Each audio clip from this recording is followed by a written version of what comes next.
American David Marshall Fox. We talked with him last week when he was struggling to get out of Afghanistan. I see you now there, just outside Boston. You told us last week that you'd been hit by a rubber fan belt by the Taliban as you tried to get into the airport. Tonight, we are happy to report that you are back home, safe with your family outside Boston. Thanks so much for joining us, David.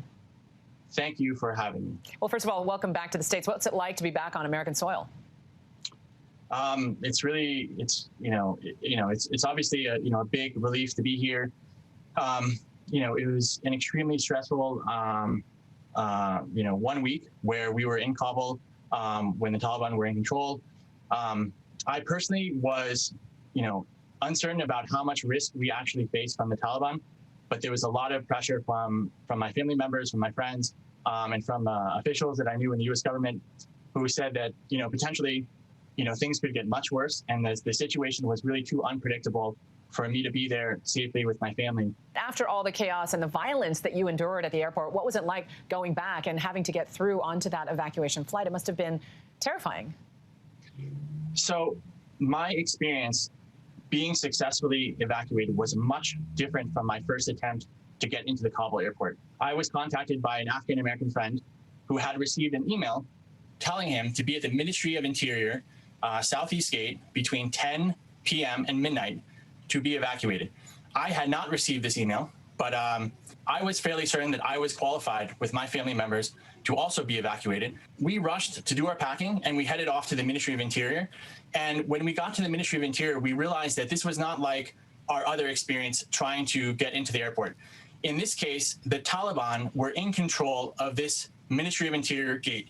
And what they were doing was vetting the individuals who had been contacted by the U.S. government to be there. So basically, this was a situation where the U.S. government had finally realized that they could not complete the evacuation of U.S. citizens without the Taliban's assistance.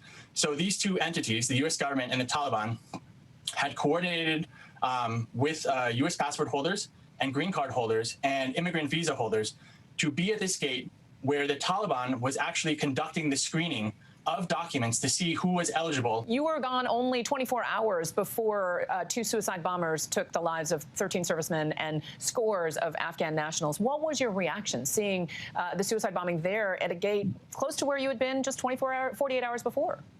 I had been to those gates with my family members, a couple days before I was evacuated.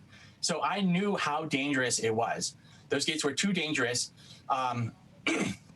for the exact reason that we saw in the last 24 hours, where people were vulnerable to, suicide attacks, and also where the Taliban themselves were extremely, reckless with their firearms. I don't think the Taliban had the intention to actually, kill, people who were trying to enter the airport, but they certainly were extremely, brutal with their methods of crowd control. David, you lived in Afghanistan for 9 years. Your wife is Afghan. You clearly know both Americans and Afghan nationals who may not be able to get out at this point or even before the deadline. What are you hearing from people tonight? Give us a sense of the desperation in the final hours before the deadline.